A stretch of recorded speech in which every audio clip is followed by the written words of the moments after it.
Cam and I are so tired. So tired. We had an event last night. So tired. The event was great. So much fun. So excited that we're working together. Me too. Well, we met like virtually when I did your podcast. Was it? Yeah. I think It was COVID. It was COVID. Had you had your first yet? Oh my God. You know what it was? You were I'm freaking pretty out. sure I had not announced I was pregnant yet. Yeah. And I think you told yes, me. and I told you that's what it was. And I remember you telling me everything. And then at one point I was like, wait, I just have to tell you, I'm not going to announce it yet. But like, I think I was like 5 weeks pregnant or something. Yeah. And I think you were feeling like Awful. complete shit. And the last time I was in this room was my last trip when I was 8 weeks pregnant. Oh and my I God. was dying. dead. So you were sick for both pregnancies. Yeah, unfortunately. And then when did you start feeling relief? Honestly, for me, it wasn't more until like the 18-week mark. Same exact thing. But even when I felt the relief, like I couldn't let myself get hungry. Yeah. Ever. Ever. And then my like morning sickness, quote unquote, was all day. And mine was actually the worst, like laying in bed heartburn. Oh. But for me, I don't know if you felt this way. My pregnancies, yes, they weren't great. But I think I had very typical physical symptoms as Same. everyone else. It Same. wasn't like something Out of the norm. Yeah. unfortunately. But my mental health was shit. It was. Like it deeply impacted me both times. That's so interesting. Where I was like a shell of myself mentally. So that's how I felt with my pregnancy too. And it's so interesting because last week when I started talking about going back and doing another egg retrieval and thinking about surrogacy, someone wrote to me and was like, because I was talking about surrogacy as it relates to like my mental health. Yep. And someone was like, don't you think it's worth like sacrificing your mental health to carry the baby? Not necessarily, no. And I was like, you must not understand the importance of mental health. No. Like, absolutely not. I think that there's a spectrum of like what's, that balance of what's worth it. For me, my mental health, I mean, this was something that I really thought about in terms of other pregnancies after my first, where I was like, I have to carve out a full year of not feeling like myself. Not feeling, and that's the minimum year. And especially in our line of work, and I think this applies to anyone, no matter their job, when you feel awful and you're like mentally spiraling and you're not yourself, you can't show up. No. To do really anything. No. Like, or you're just going to show up and do everything half-ass and which not is be kind of present how in the I was for moment 9 and not months. enjoy anything. Yeah. So as soon as you got pregnant, did you start to like notice your mental health decline? The first time, yes. The first time I got pregnant, it was a surprise. And you weren't mine trying. were actually surprises? No. Okay.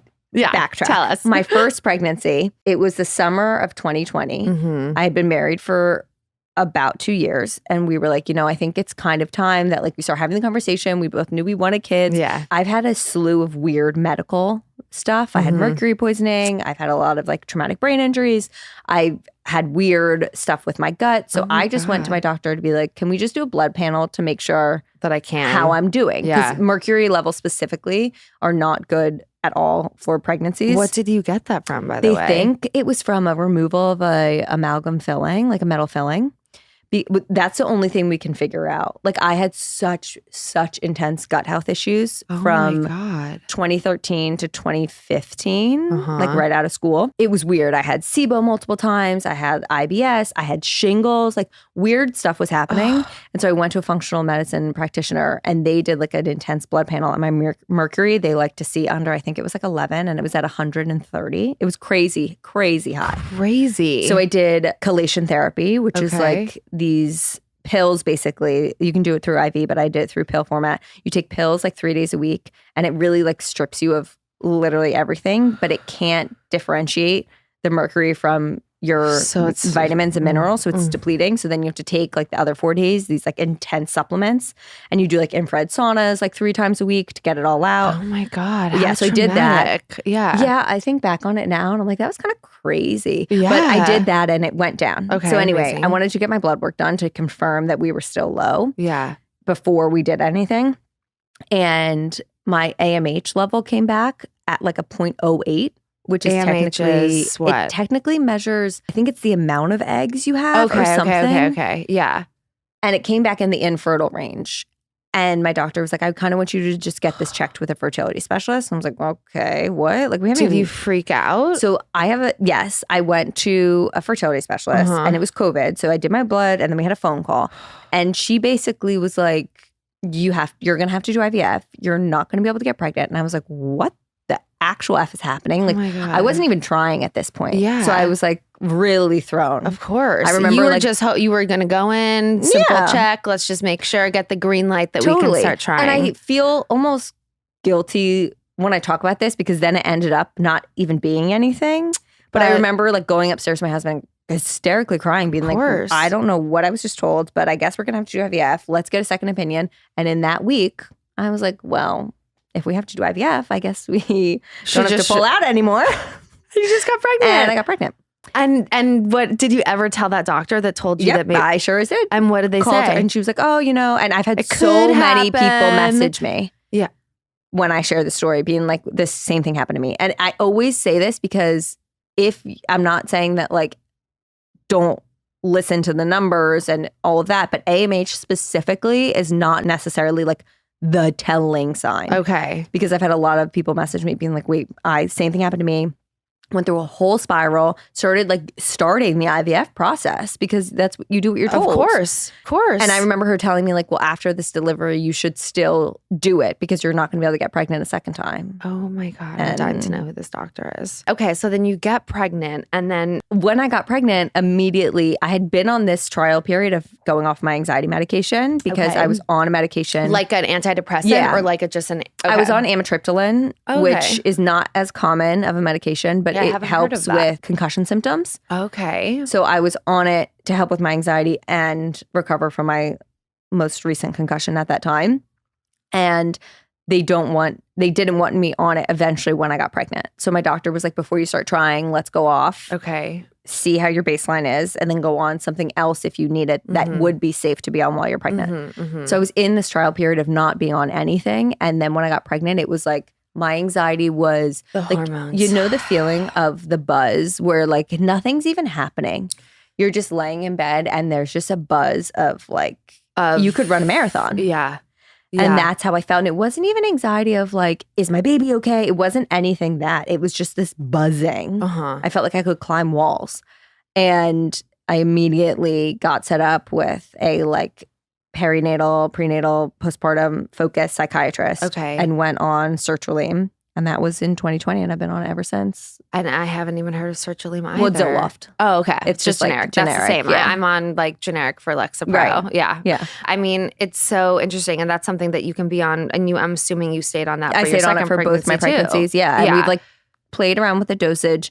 When I struggled a lot postpartum the first go around, we went through some increases, then went back down. Then through my pregnancy, my second time around, I stayed on it. I'm still on it. Yeah. Amazing. I mean, we talked a little bit about it last night, like just the kind of like amnesia that you have after the first, and you're like ready to do it again. And for us having such, not like traumatic pregnancies, like you said, health-wise, we were fine. The babies were fine. Yes. But we hated being pregnant. And then we just sign ourselves up to do it again. Can I say, like, I don't wish any symptoms on anyone, and I'm not saying any symptoms is easier than the other, but something that I've noticed, and this is just mental health in general, it's why like it's called an invisible injury.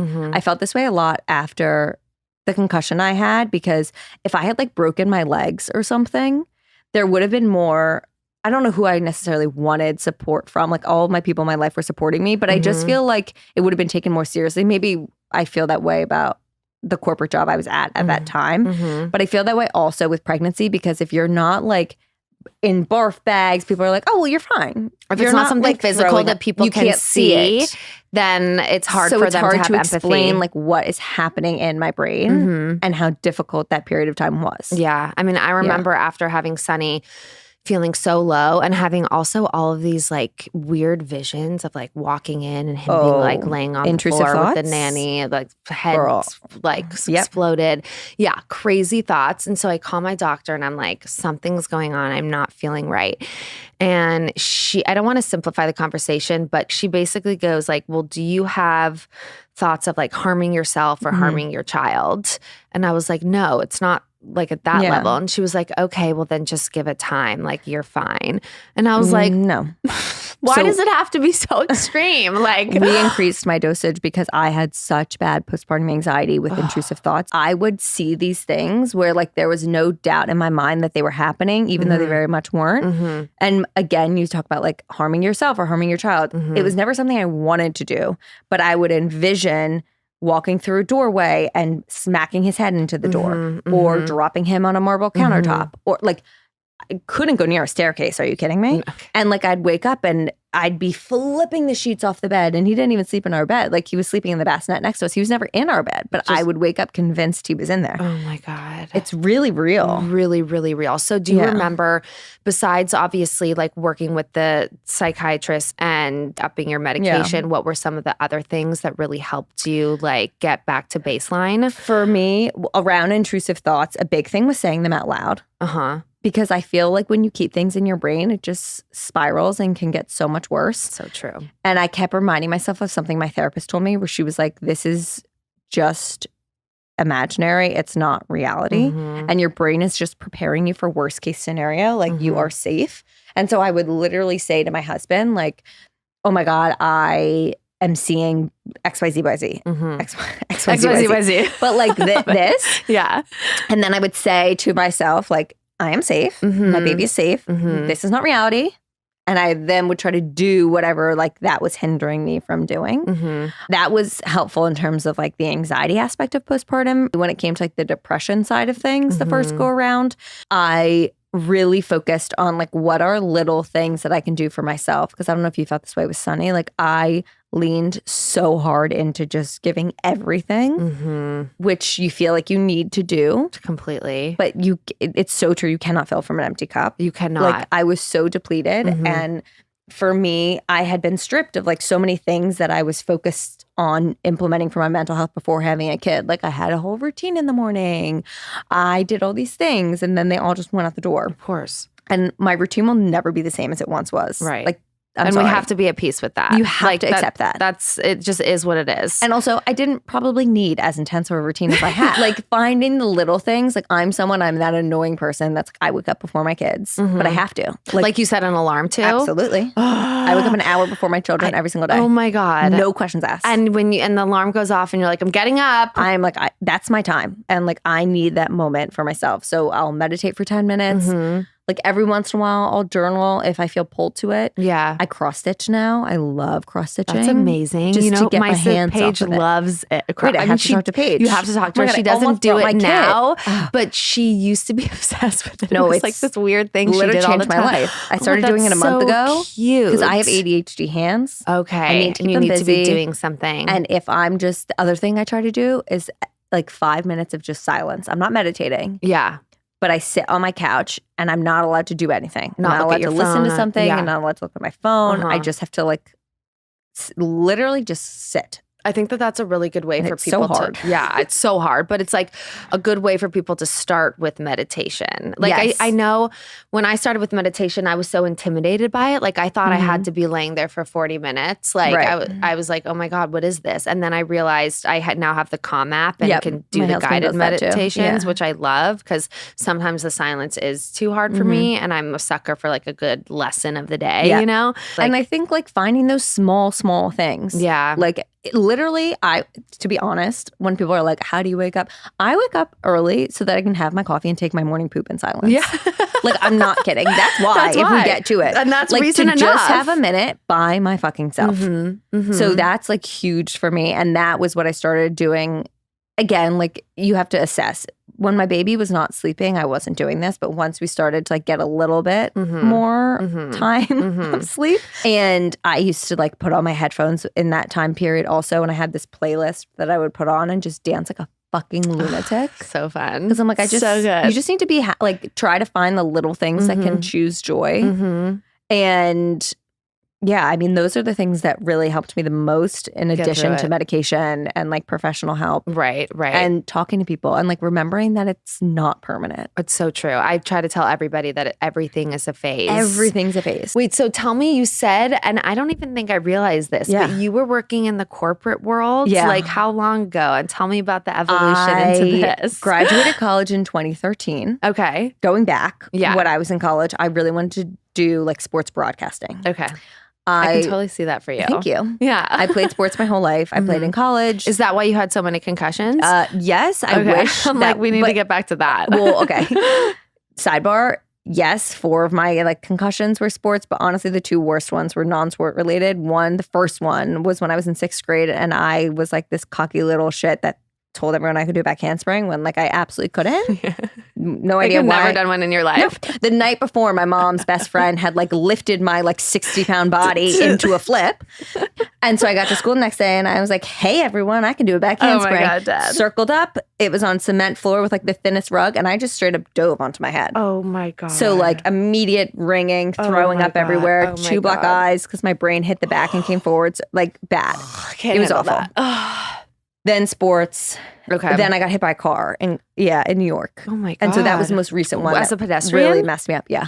Oh my God. And that ties into the corporate world because I wanted to be a sports broadcaster in college, loved sports. I just always wanted to be on TV with a microphone. Like we've come a little full circle. Yeah. And I remember applying to like ESPN, NBC Sports, Fox Sports, everything. And my mom, I was an econ major and both of my parents worked in finance. Mm-hmm. And I remember vividly having lunch with my mom. And it was my summer of like between freshman and sophomore year. And I was a lacrosse coach over the summer. Okay. So I was just like dicking around all summer. Like I honestly, the fact that they had me in charge of like a juniors in high school team were like they're getting recruited and like I was a coach is kind of insane, but whatever. And she was like, okay, next summer you need like a job because you're gonna have to eventually get a career. So like, what do you want to do? And when I told her this, she was like, why don't you also apply to sales and trading? Because I think it would be really fit your like personality. She was an investment banker, so like the opposite side of the wall with sales and trading. And I knew nothing about it. Yeah, I can't imagine you being in that world. That's where I ended up. You. Okay. So I applied to JP Morgan as an intern. And so I interned there for 2 summers and then I worked full time out of college. God. Yeah, was that so intense? So intense. I was there for 5 years. Okay. I was selling municipal bonds to institutional clients. Ted, I can't believe that. It's so funny God. when people meet me now. They're like, I'm sorry, what? What? No, it was a different world. Different world. I was up at 4:45, 5 a.m. every day at the gym when the doors opened at Equinox Grand Central at 5:30. I'm like a psycho sprinting on the treadmill, doing all these crazy ass high intensity workouts, showering, the sweat, putting on a full theory suit and getting to the desk by 6:45. Oh my God. A different life. That is so wild. A full different fucking life. I could never. I mean, but so then you worked there for 5 years. You're like, so why are you here? How did wait, first did you meet your husband at your job? High school. We've been dating since high school. You have? Yeah. Oh my, wait, how long, what grade in high school did you start dating? So technically we went to elementary school together. Okay. This is so weird.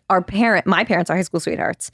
So are mine. Oh my God, really? Yeah. My dad has passed away, but I'm sorry. my parents, my mom was 16 and my dad was 18 when they started dating. So my parents were, I think, a junior and senior in high school when they started dating. And then they went to college together. So whatever. I grew up with parents of high school sweethearts. And weirdly enough, my husband's dad and his 4 siblings all went to high school with my parents. Oh my God. So like our families, it's like there's so much like kismet. Yeah. Like there's so much integration and weird like the invisible string. Like my mom has like thrown up at a party drunk off the balcony of his late grandmother's house. Like weird shit. Yeah. So we went to elementary school together. Our parents like knew of each other. Our older siblings were in the same grade in elementary school. Then I went to private school. He stayed in public school. And then he transferred to the private school I was at my junior year. So it was junior year that we started dating. Yeah. Oh my God. So anyway. And then never broke up. No, we broke up. Okay. But I'm like, good. Because sometimes part, you need some time to like we needed, figure out yourself. Like the times apart, I think helped our relationship so much in the long run because before that it was just like puppy love. Like we had never like faced any challenges. So no, I did not meet him at work, but I was there for 5 years and it was a different person. No. Like it's a different world. Right.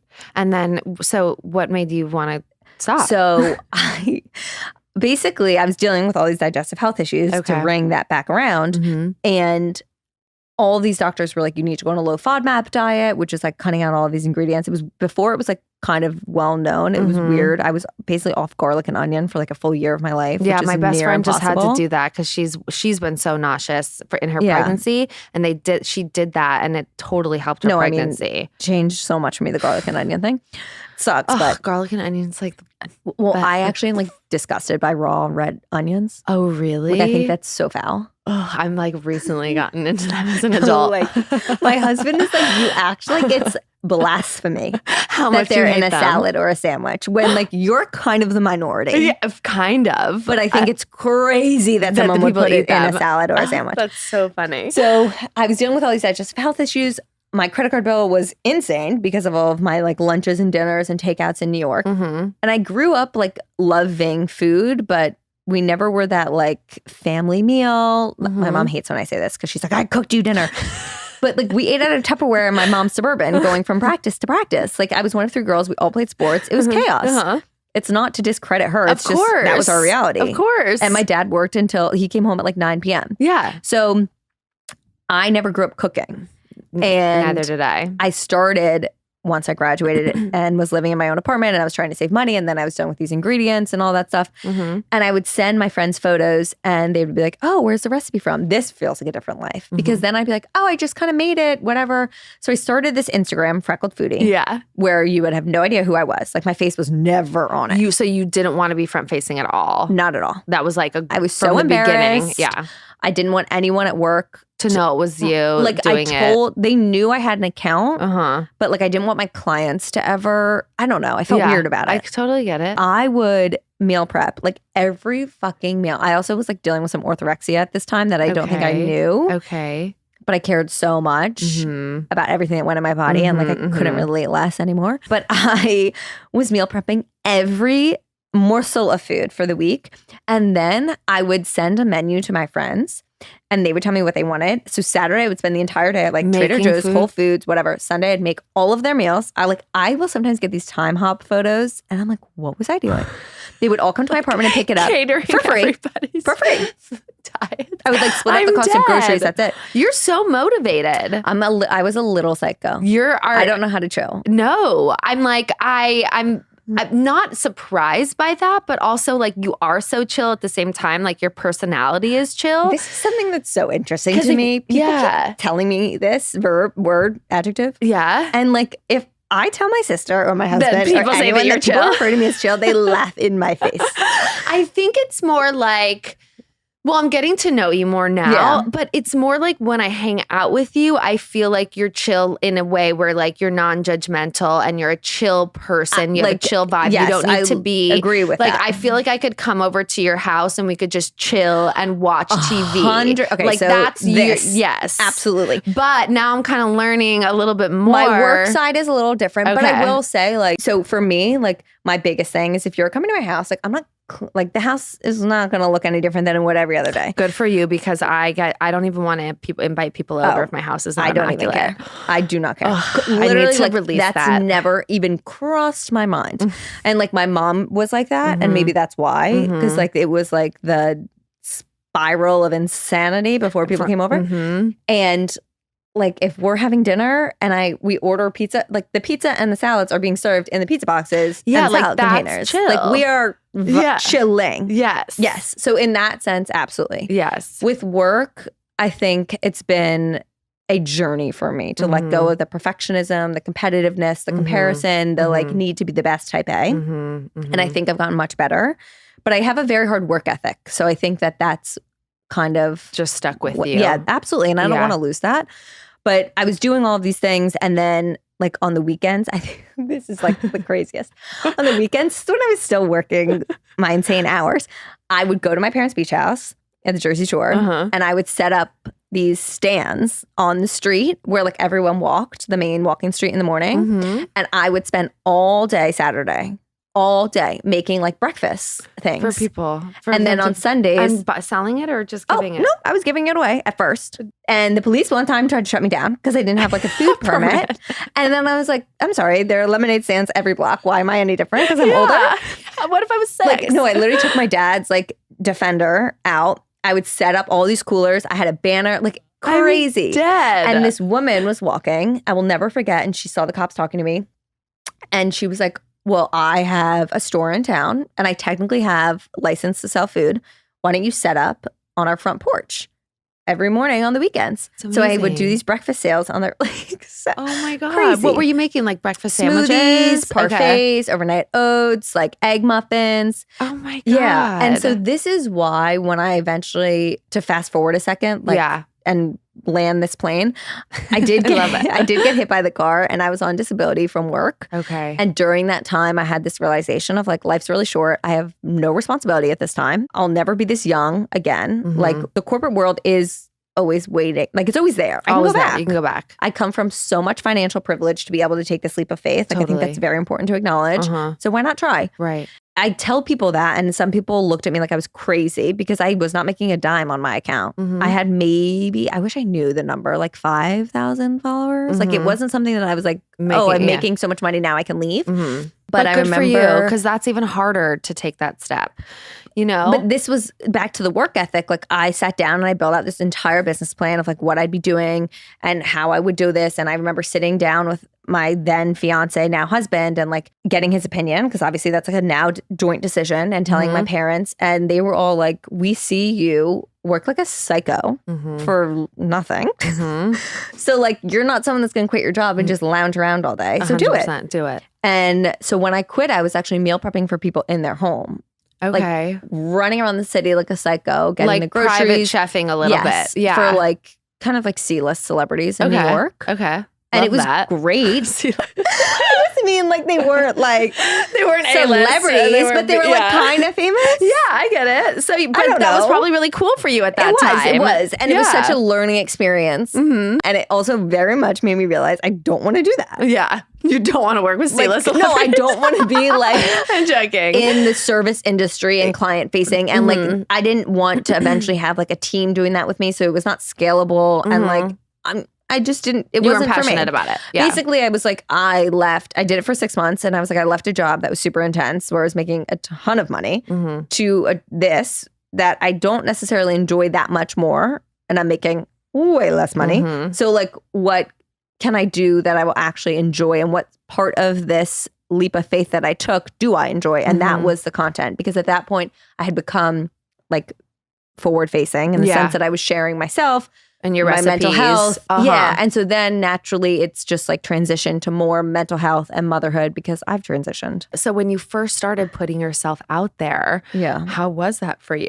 And what was made still so small that like it was great. It was great. I wish sometimes I could go back to those days of feeling just so safe. So safe. And like, I'll share with just the little community of people that really wanted to follow you. I felt so safe to share anything. Like there were no boundaries, which then I had to implement. Not that I have like millions of followers. As I've grown my audience, I've also learned to grow my boundaries because they're just different eyes and not everyone's nice. No, totally. I mean, it's interesting. I think like the mom community, because I feel like we probably have similar types of communities. Like it's majority amazing, majority amazing, but some of them it's just like, and I'm not like an angry person, but for some reason when it comes to someone not knowing me and saying something mean, I get like rageful inside, like rageful. Do you respond to people? Okay.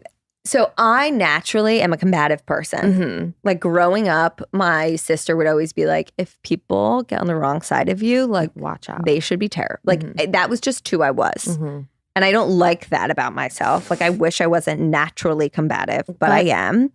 And I think it stems from my loyal, like I'm very loyal. And if you're in my circle, you are in. And like you better not fuck with someone who's in my circle. I feel like it probably, if you reframe it, it's like you just have a really strong sense of right and wrong. And like you don't want injustices to. And my biggest thing that I struggle with now, and I actually wanted to ask you about this on my episode because I'm curious, like, and we can get into it there, but like dealing with being a reality star is like the concept of being misunderstood. Yeah. This is something I work on in therapy all the time. Because for so long, I would fight back with these people. And I never feel better. No, never. No matter how right I am, I never feel better. So then my therapist and I have worked on like, and this is for anyone in your life, whether you're public facing or not, if there are negative people around you, like that is their journey. Totally. That's not on me. Mm-mm. And I feel really badly for them. And I do, because I say this all the time. I can't fathom being in the mindset of doing some of these things. Mm-hmm. It's like they must be really struggling. So I to do try to give things. that sympathy. Yeah. And then I'm just like, and that's on them. And that's on them. Yeah. And like, have a great day. I'm so sorry you're hurting. Like, and you really sit. Yeah. I pick and choose. Like I definitely pick and choose. Like mostly do not respond to the bad ones. But if there's something that like I really gotta say something, like and then I'll say it, and then I'll wait for the response, and then usually then I'll just like delete it or block it. What I will honestly do is sometimes I'll send a picture of it to my friends, and then I'll say my response so that I get it out there. Like I get to, or like I shower fight sometimes. Like I'll be in the shower and I'm like, oh, you motherfucker. But like I'm not, it's just not worth it. Yeah. It's not worth it. And then like in terms of your boundaries with like what you share. Yeah. I mean, for me, it's so interesting because like I go back and forth. Like sometimes I want to share everything. Same. And sometimes I'm like, I don't want to talk about this at all. You know, like it's too exhausting. I don't want anyone's opinion. How do you kind of like straddle that situation with your content? So it's hard because I like would love to just share everything. Yeah. That's who I naturally am. Like if you sit down next to me at a dinner, like I will be talking to you about anything. I have no boundaries in that sense. It's so interesting because last night we were also talking about some of the most embarrassing things, or in terms of like people following us are the people like the moms in our school that were like, literally I'm like I don't care if like a million strangers see this, but if like these 3 moms in my son's class see this, like I won't be able to look like make eye contact with them. Something just came up recently that made me realize that teachers within the school must know who, like, follow me. And like, I'll talk about I'll talk about my period, and I'll talk about sex and orgasms, and here's my favorite vibrator. And I'm like, I don't need you. But that's back to the like craving the more intimate. This is why I started this Substack. Yeah. Because like, I do want that intimate. There is such a wonderful thing in that small community. And like, maybe it's that feeling of safety. I don't know. And this is just something that you constantly are working through. But I think with the moms, that for me is, I think, also how so many women specifically feel when, for me, like I moved to the suburbs and meeting new people. Like I just always feel like I'm 15. Yeah. Also, I'm the exact same. So I'm like sometimes I think it's me? Totally right. And sometimes I think it's my insecurity. Oh, it's always my insecurity. I'm like, oh, they think I'm just like this influencer that just like shows off what I'm wearing. They must think I'm so shallow. And like, that's my voice. That's always me telling, that's just me assuming that they think that. And then I have to remind myself of like my worth and what I actually do and what my days look like. And I think that this applies to, like, I know friends who are stay-at-home moms that feel this way because they're like, oh, my mom, for instance, used to be, and it goes both ways. Yeah. My mom was an investment banker when up until my older sister was 6 and I was 3. And she says that she used to feel so judged. But again, it was her own telling herself, like, by the stay-at-home moms in New York, because like we were nanny kids, and she felt like everyone judged her of like she was never at the pickups, whatever. But then when she goes to becoming a stay-at-home mom, it was this vice versa of like, I feel like people are judging me because they think that like I have never done anything, and you know, working inside the home is so devalued. So I think it's just so much of like our own internal, it's our internal battle every fucking day. And that it's like all of it is fine. And none of us know what anybody is like really doing on a daily basis. And we shouldn't have an opinion or a judgment on those things. Like, and that's what's so hard. I really try. I've been doom scrolling lately. I don't know why. And I need to set some more boundaries because I'm noticing that I'm like, the more that I do that, the more, it's true, like the worse I feel about myself. No, it's really bad. I mean, literally every week in therapy, my therapist is like, so have we gotten better? Yeah. And I'm like, but the competition is so just because you just, especially when you work for yourself, I think too, like, you know that you get out what you put in. So you can always be doing more. Own a bigger house. Like there's all of that out there. And I think that it's like, it can be really toxic. And so that's when I have to take a step back and be like, no, you have to set these boundaries. Absolutely. Because this is on That's you. That's why I like cross-stitching. Yeah. Because I need my hands to be busy. So typically I will go to my phone. And then I'm like hour into the scrolling and God knows what I've even taken in other than I need more and I'm not good enough. Exactly. So I will, like, if I'm listening to an audiobook or even if I'm watching a show, like I will cross stitch because I just need to keep my hands active. That's really sad, smart. but so true. Yeah. I should bead. I love beading. And I have like, maybe we can do like a beading thing with High Confectionery. I'm so excited that we're working together on this. So like my weed journey, I started like kind of as a stoner in college because my boyfriend at the time was like big stoner. Okay. Then had a massive panic attack once I moved to New York and was starting to film The City. And I remember smoking on my balcony in New York. And it was like the week before we were about to film. And I was just like, what did I do? Like, why I'm in New York, like filming a reality show. And I had like a full-on panic attack where like my heart was going to race out of my chest and blah, blah, blah. And so then I didn't touch it for a while. COVID happens. I'm like, I don't want to drink. I'm so over drinking. I don't want to feel like shit. I have a child and what am I going to do? And I want to relax and I want to enjoy myself. So that's when I started dabbling in it. And after a couple years, I started to realize that there's just like not a community for women to discuss like what's in it, how should I take it, when should I take it, how is it good for me? And I feel like you're one of the first women that I've connected with like actually that is open enough to talk about it, that it wants to destigmatize it with us. So like, how does it fit into your world? Absolutely. I love talking about this because I agree, like talking about the topics that, yes, I'm sure like it always opens up the floodgates for lots of opinions. Right. But okay. Yes. But having the conversations to destigmatize things. And I think whenever we talk about cannabis, it's also really important to acknowledge like this is coming from, there's so much white privilege in this. Like there's still so much work that needs to be done with the criminal justice system in the sense of like how many people are in jail for and that. Like and highly in the community of like, they're mainly Black and brown people incarcerated for small drug crimes. And I will just shout out really quickly, Last Prisoners Project is a charity that I love. And like I set this goal and I encourage other people to do if you're spending money on cannabis, like just whatever you decide, like what % every time you spend, you can also donate. I just think it's a great way to like continue to fight that injustice. There was like one time I smoked in high school, maybe, and I remember it not being great. I had like a pretty panicky moment and I was like, nah, didn't like that. And then in college with sports, we like signed off in like our team rules that like there was no smoking, no drugs, anything. Okay. So I took that rule pretty seriously. I remember there was like one time over the summer, but I was never really in it. And it was funny because, well, senior year, I was the captain of our team. And I think like because of that, I was like, if we're all going to agree to this, like it's a rule. Yeah. But then there was like this like going behind my back and it was almost like she hates weed. And I was like, I actually don't. But like we're here to do something. We're just a team. We kind of suck. So like I would like to win. Yeah. Honestly, we're not good. So like, can we try? Yeah. And then post-college, again, I wasn't really that into it. And I honestly can't remember when I started dabbling again.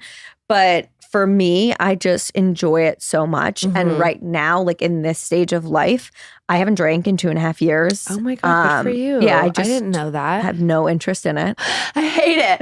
And I still do it. So I have a few episodes on this, but Melissa Wood Tepperberg is like an expander for me in this space because she was someone who I would always hear talk about how much she enjoyed not drinking and how great she felt and all these things. And I would feel jealous. And then I had these moments where I was like, I can be jealous of Whitney for being 5'10" because I can never be 5'10". Or I can be jealous of someone who has naturally curly hair. But like, why would I be jealous of someone for doing something that I can actively do? Like, I could just do that. No, you're so right. And that was like this awakening where I was like, I'm literally choosing to do this. Yes. And so it wasn't until after I had my son, my first, where I would get these hangovers and I just hated being a mom, to be honest. I hated it. You wake up like so resentful of the situation. So resentful of the situation, so overstimulated. I would get really bad like anxiety, hangovers, depressed. And there was one night, she's like one of my best friends. So now she's always like, I drove you to stop drinking. But Emily did not know. We like went on a double date one night. And the next day I woke up feeling like shit. And I turned to my husband and I was like, I'm going to give up drinking for a bit. I thought like a week. Yeah. Because I love drinking. I love the taste of alcohol. Like it's not that. I love it. And it's been 2.5 years. I just never, and like, who knows, never felt maybe an urge one to day, go back. I don't know. And like I have sips of things. Like I really crave a good draft beer. Yeah. So if my husband ever has one, I'll take a sip. Or like if someone has a tasty cocktail, I'll try it. But it's always been open-ended for me. It's not black and white. If I want one, I can have one. I have not wanted one. Yeah. Because I just notice how much better I feel. Yeah. But with that, cannabis for me really helps quiet my overthinking and my constantly stimulated brain. So it's one of the reasons why I love the high confectionery, because you can control your dose and they're just 1 milligram, which is such a great starting point for people. I get messages all the time like, I'm interested in trying cannabis. I don't know where to start. Totally. Like we all hear those stories. Don't understand the milligram you eat situation. a brownie and then you're on the couch comatose. Like that's not at all what I look like with my cannabis journey. Was that pre-kids? You would sometimes. not know. That would not be for you. Yeah. There were times where that was my journey, but like now I have no interest in that. So for me, I love the small dosage and like all of my friends feel the same way where I need to be still functioning. Totally. But for me, it quiets the voices. It quiets the noise. And I actually had an interview here yesterday with Connor Wood, a comedian, and we were talking and I was like, as an ADHD person, when I take like, for me, it's if I hit that 3 milligram, like I can tunnel focus on something, not necessarily something productive, but I enter this stage of like tunnel vision where I will be like looking at something and it's almost like I'm not researching, but I go into these really phases where like I'm in so that thing. Present. Yes. And there's nothing else that's like distracting me. I'm not thinking about other things. So yeah, I mean, my ideal like end of day for me, like that, I think so many of us, especially during COVID, leaned on drinking as this like 5 o'clock workday's over. Like need this. Yeah. Yeah. But I do think we need something to differentiate stages of our day. Yeah. So for me, like once the boys go down, that to me is like my shower. Like I never was a night shower, but now it like switches my flip from like I finished my shift as a mom. Now it's my me time. So like there is nothing better to me than getting in that shower, having 1 or 2 high confectionery gummies, washing my hair, putting on a set of matching pajamas, like getting a nice seltzer over ice with a glass straw and reading a romance novel. Like literally fuck me up. That's my heaven. Ideal. That's what you should have done last night instead of binging Summer House. No, I know, Whitney. It's not good, but you reality people hook us. I know. It's so true. But I also get it. You're like alone in your room and you're like, oh my God, I can watch TV by myself bedtime. for 17 hours. Revenge bedtime. Yeah, like, that you hurt from. Oh my God. But I'm so with you too. Like, I prefer it so much more to drinking. And I love that for you, it actually quiets your mind. Because I think that's something that so many people are scared of with weed, that it's going to like give them anxiety or make their brain start running. Right. You for know, me, not at all. It totally calms it down. Honestly, it's where I think of all of my ideas for work. I have that. 10,000 videos and voice notes of me like laying in bed high, just being like, and this, and do this, and then do that, and then say this. I like love every that. idea I've ever like posted is from that moment. I love that. So you're like a 2 milligrammer and done. That's my ideal. Unless I'm like going out. Yeah. Then you'll take a little more. A little more. Yeah. What about you? I can eat a ton. I have like a really high tolerance. Right now, no, I'm not partaking at the moment because I'm about to do an egg retrieval. But I could like snack on 10. Go girl. Yeah. I'll do 2. Well, honestly, we have a conversation every night of like who is responsible. like in case someone wakes up, like who is going to be the one? Well, not even like wakes up, like that's fine, but like God forbid there's an emergency. Okay, like my kids waking up, they just like you're fine. They can go back to bed. But an emergency. So like typically, I am like a 1 to 2, but I will say like if I'm going out or if I'm having a night, like 5 is probably my max. Like I don't. There are nights. I had a COVID night before kids where I took a 25 milligram and laid on a couch all day, and like I think I like melted into that sofa. And I don't like that. No. Like, I don't like that. You don't want to feel feeling. lethargic and lazy. You don't want to feel that. I want to be able to stoned. function. But like the giggle, there's nothing better. I know last night the theme was like giggle. Like, but after the dinner, Kelsey and I like, she asked me to walk her to her car. I did. And then like, we just had these moments. I was in her car. I was hysterical. She obviously had not partaken, but we were just laughing. Yeah. I was crying, laughing so hard. I texted her when I got home and I was like, I needed that so badly. So badly. Like, I love nothing more than giggling with my girlfriends. To laugh. It's the best. It's my favorite thing in the world. It's so true. Yeah. Oh, we can end there. Okay, perfect. So great. That was so great. So great. You're so awesome and easy to talk to. God, thank you. So are you.